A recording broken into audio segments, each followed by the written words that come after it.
And we have a brand spanking new Rav4.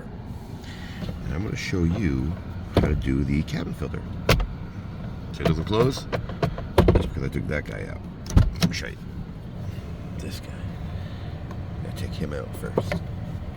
Just a little shock. Just push off, pull off. And squeeze in. Squeeze in. And there you have it. That's to access the actual cabin filter. Now, let's get this guy out by squeezing. Typical Toyota. Squeeze these guys.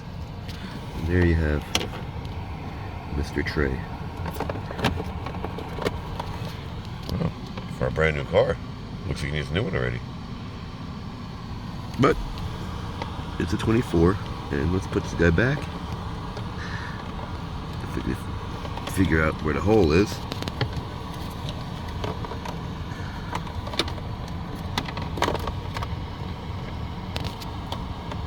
Right?